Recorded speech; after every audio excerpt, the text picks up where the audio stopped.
அனைவருக்கும் வணக்கம். Government jobs mentor YouTube சேனலை இப்போ தான் ஃபஸ்ட் டைம் பார்க்குறீங்கன்னா நம்ம சேனலை சப்ஸ்கிரைப் பண்ணிட்டு பாருங்கள்.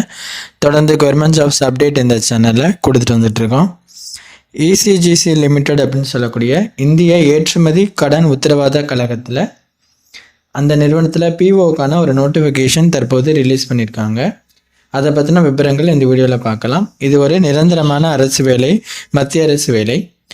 Export credit guarantee corporation limited அப்படின்னு சொல்லக்கூடியது தான் இந்த நிறுவனத்தினுடைய பெயர். அதில் ப்ரொபேஷனரி ஆஃபீஸருக்கான ஒரு 2 விதமான கேட்டகரியில் வேக்கன்சி ரிலீஸ் பண்ணியிருக்காங்க. ஜென்ரல் அப்புறம் ஸ்பெஷலிஸ்ட்னு சொல்லிட்டு இந்த 2 கேட்டகரியில் மொத்தமாக 30 வேக்கன்சிஸ்க்கு நோட்டிஃபிகேஷன் ரிலீஸ் பண்ணியிருக்காங்க. பணியின் பெயர் ப்ரொபேஷனரி ஆஃபீஸர். இந்த ப்ரொஃபஷனரி ஆஃபீஸருக்கான சம்பளம் எவ்வளோ கொடுக்குறாங்க அப்படின்னு பார்த்தீங்கன்னா 88,635 1,69,025 வரைக்கும் உங்களுக்கு சம்பளம் பெர் மந்த்துக்கு பே ஸ்கேலாக கொடுக்குறாங்க. அந்த தகவலை உள்வாங்கிக்கோங்க. இது பற்றின முழு விவரம் இதில் பார்த்துடுவோம். இதுக்கு அப்ளை பண்ணுறதுக்கான டேட் பார்த்தீங்க அப்படின்னா 11/11/2025 நவம்பர் மாதம் 11ஆம் தேதியிலேருந்து நீங்கள் அப்ளை பண்ணிக்கலாம். விண்ணப்பிப்பதற்கான கடைசி தேதி 2/12/2025 டிசம்பர் 2ஆம் தேதிக்குள்ளே நீங்கள் இந்த போஸ்ட்டுக்கு அப்ளை பண்ணிக்கணும். 2 விதமான கேட்டகரிஸ் சொன்னேன் இல்லையா? அந்த ப்ரொஃபஷனரி ஆஃபீஸரில் ஜென்ரலிஸ்ட்டுன்னு சொல்லிட்டு அதுக்கு ஒரு 28 காலியிடங்களும், ஸ்பெஷலிஸ்ட்டுக்கு 2 காலியிடங்கள், ஆக மொத்தம் 30 காலியிடங்கள் இதுக்கு ஒதுக்கியிருக்காங்க. இதற்கான மற்ற விவரங்கள் பார்க்கலாம். இதற்கு இந்தியாவை சேர்ந்த விண்ணப்பதாரர்கள் விண்ணப்பிச்சுக்கலாம். தமிழ்நாட்டை சேர்ந்த அனைவருமே விண்ணப்பம் இந்த போஸ்ட்டுக்கு நீங்கள் அப்ளை பண்ணிக்கலாங்க. நெக்ஸ்ட், இதற்கான வயது வரம்பு என்ன இந்த போஸ்ட்டு அப்ளை பண்ணுறதுக்குன்னு பார்த்தீங்கன்னா குறைந்தபட்சம் 21 வயதாகவும் அதிகபட்சம் 30 வயதுக்குள்ளேயும் இருக்கணும். வயது தளர்வு உண்டு. எஸ்சி எஸ்டிக்கு 5 வருடங்கள், ஓபிசிக்கு 3 வருடங்கள், பிடபிள்யூபிடிக்கு 10 வருடங்கள் அப்படின்னு சொல்லிட்டு பொதுவாக கொடுக்குற வயது வரம்பு தளர்வை இதில் கொடுத்துருக்காங்க. அந்த ஏஜ் செக் பண்ணிவிட்டு அதுக்கு பிறகு அப்ளை பண்ணுங்கள். நெக்ஸ்ட், இதற்கான கல்வி தகுதி என்னன்னு பார்த்தீங்கன்னா நான் 2 கேட்டகரியில் ப்ரொபேஷனரி ஆஃபீஸருக்கு கொடுத்துருக்காங்கன்னு சொன்னேன் இல்லையா? அதில் ஜென்ரலிஸ்ட்டுக்கு நீங்கள் ஏதாவது ஒரு பேச்சுலர் டிகிரி முடிச்சிருக்கீங்க அப்படின்னா கண்டிப்பாக அப்ளை பண்ணிக்கலாம். மேற்கொண்டு அதில் எந்த குவாலிஃபிகேஷன் கிடையாது. ஏதாவது ஒரு டிகிரி முடித்தவங்க அப்ளை பண்ணிக்கலாம். இது ஜென்ரலிஸ்ட்டுக்கு அந்த 28 காலியிடங்கள் கொண்டதுக்கு. அடுத்து ஸ்பெஷலிஸ்ட்டுக்கு 2 காலியிடங்கள் இருக்குது.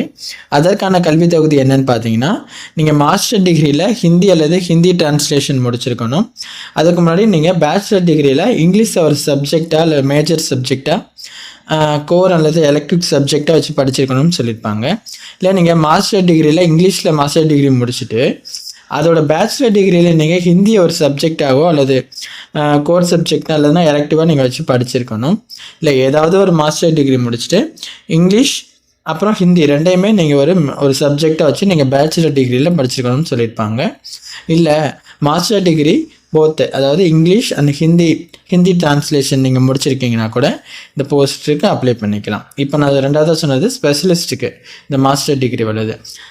ஜென்ரலிஸ்ட்டுக்கு பேச்சுலர் டிகிரி ஏதாவது ஒரு டிகிரி முடித்தவங்க அப்ளை பண்ணிக்கலாம். இதான் அதற்கான கல்வி தகுதி விவரங்கள். அதை உள்வாங்கிக்கோங்க. அதிகபட்சம் ஜென்ரலிஸ்ட்டுக்கு 28 காலியிடங்கள் இருக்குது. எனி டிகிரி அப்ளை பண்ணிக்கலாம்னு இருக்கு இல்லையா? அந்த போஸ்ட்டுக்கு ட்ரை பண்ணுறவங்க நிறைய பேர் இருப்பீங்க. அதுக்கு அப்ளை பண்ணிவிடுங்க. இதற்கான மற்ற விவரங்களில் அடுத்து இந்த போஸ்ட்டுக்கு எப்படி உங்களை தேர்ந்தெடுப்பாங்கன்னு பார்த்தீங்கன்னா ஒரு ஆன்லைன் எக்ஸாமினேஷன் வைப்பாங்க. அதை தொடர்ந்து இன்டர்வியூ இருக்கும்.